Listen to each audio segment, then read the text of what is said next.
Every business school has two hidden goals when they review your application. Goal number 1 is to admit applicants who will improve their brand.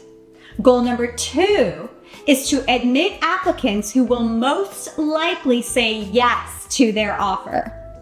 Today, we're going to focus on goal number 2 and a hidden metric called the Affinity score, which schools use to predict whether you'll actually say yes. If you're new here, I'm Caitlin, an Oxford MBA and admissions consultant who has helped hundreds of students win interviews and offers to all the top business schools in the world. So let's break these goals down.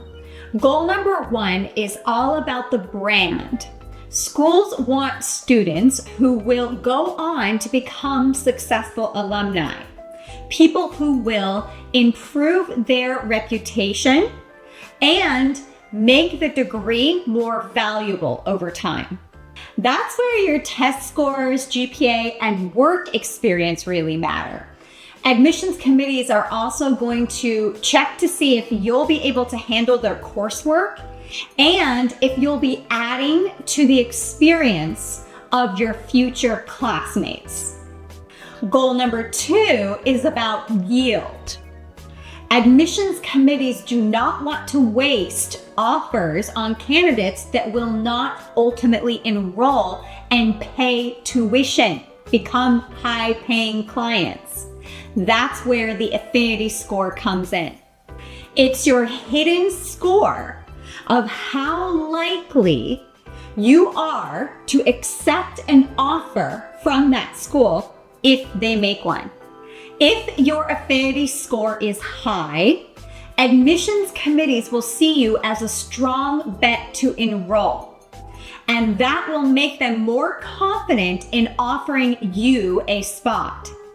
If it's too low, you look like a risk because you might get admitted somewhere else and then turn them down.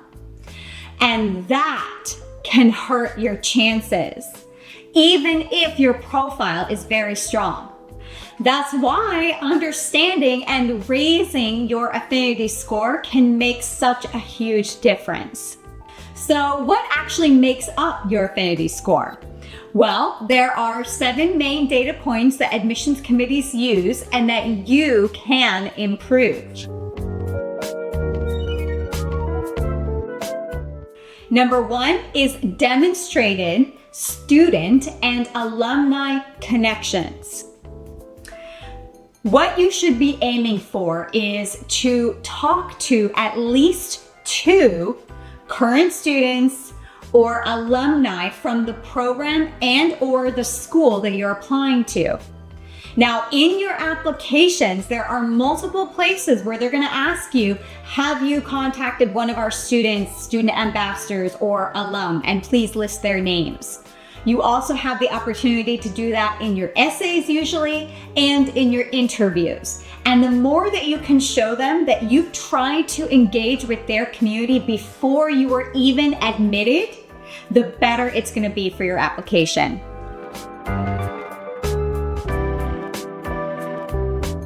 Number 2 is the brochure.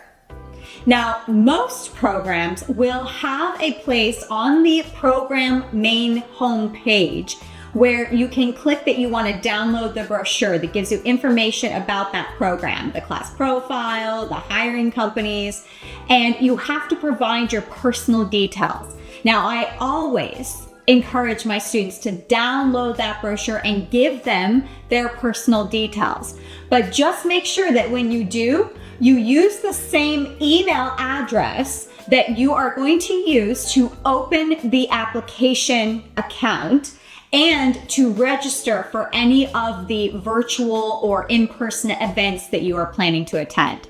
This way, they can connect all of these data points to your application.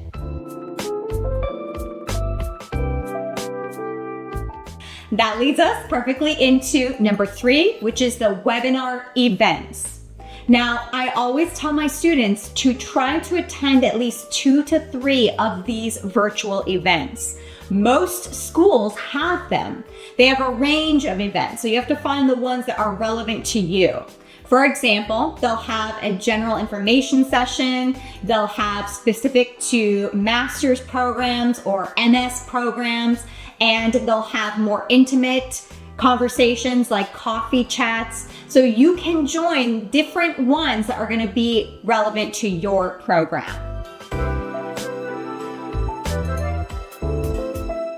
Number 4 is student or alumni endorsements. Now, this is one that most applicants aren't really aware of. And if they are, they usually think that only certain schools accept them. I'm here to tell you that every school accepts these endorsements. Now, these are not the references that are required for you to apply to these programs. They're additional endorsement letters that people you connect with from the communities of the schools that you're applying to will send to the admissions committees endorsing you for joining that community.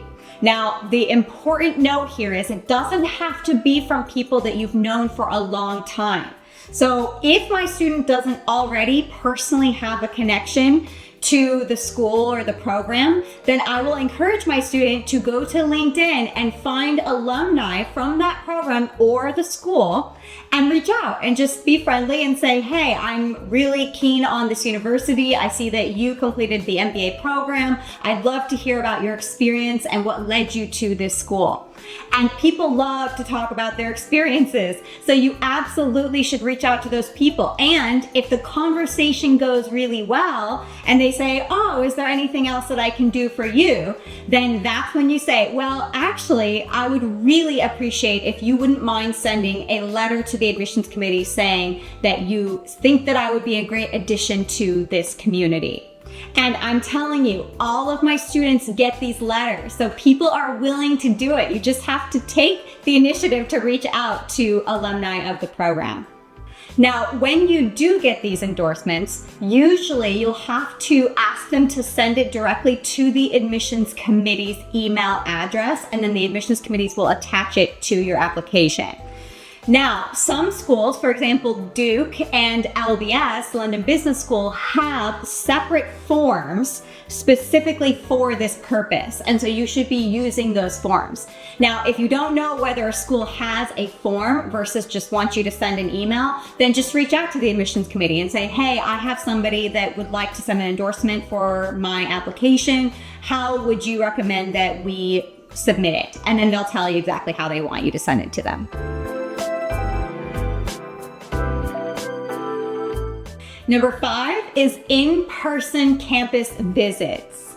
Now, these are great to do if you can make it happen, if you're nearby, especially if you're in the city or very close to the city of that school. You should go to the campus and check it out, talk to the admissions committees, sit in on a class if you can. And I always get my students asking me, well, I could maybe make it happen. How important is this to my Affinity score and my overall application?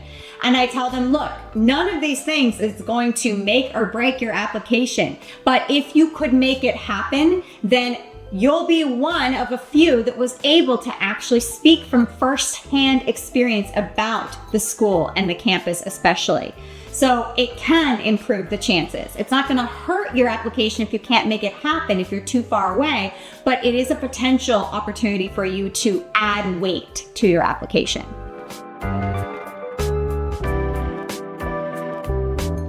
Number 6 is your demonstrated knowledge of the program.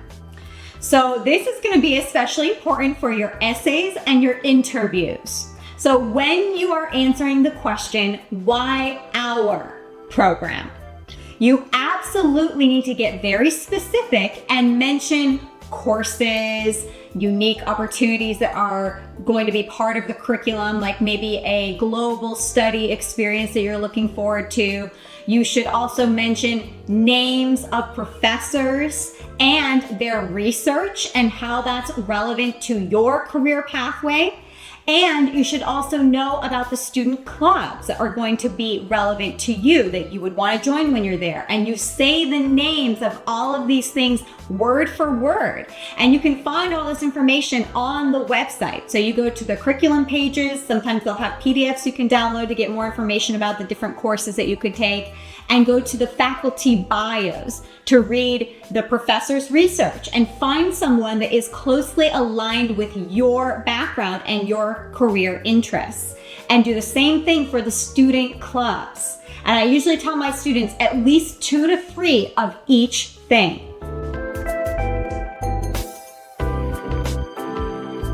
Number 7 is website activity.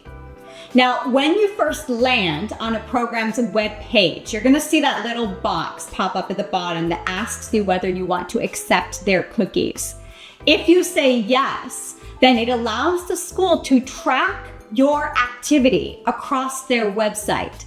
So that means they can see how many times you go to their website, how long you stay, which pages you choose to visit, whether you click on links or you watch videos. And so what I tell my students to do, as ridiculous as it may seem, is to spend time every day, maybe 5 minutes or so, when you're in the application season, going to the websites of all of the programs that you want to apply to and spend time scrolling up and down on the main page, looking at the faculty bios, clicking on links, and that will show the admissions committee that you really are serious about learning about their offering and potentially joining their community. Together, these data points form your Affinity score, which is the measurement that schools use to gauge your likelihood of saying yes. Here's the good news. Your Affinity score isn't fixed. You can raise it. I would recommend starting by strengthening 1 or 2 of the 7 areas. For example, you could attend a virtual event this month, or you could reach out to a current student or alum for a quick conversation, or you could research the curriculum by going to the website and finding a specific course that you want to highlight in your essay. Every small step builds credibility, and all of these pieces add up to show the admissions committees that you are serious about enrolling. Now that you know all the 7 components, the next step is to learn how to build your own score and track it. I created a free PDF that walks you through how to take action on these 7 data points. And if you want to actually track your progress the way that my clients do, then you can check out the Affinity Score Tracker. The link is in the description. With it, you can add schools and their affinity data, and you'll see the overview page right here. And when you start adding information, then you will see the cell turn green, and that will mean that you have enough of that kind of data. The other sheets are for each school, so you can keep track of dates, people's names, event names, and important notes. Remember, schools want students who will raise their brand and who will say yes to an offer if they make it. Your affinity score is how they measure how well you meet their goal number 2, which is your likelihood of enrolling if they make an offer. So don't leave it to chance. Download the free PDF, get the Affinity Score Tracker, and start raising your score today.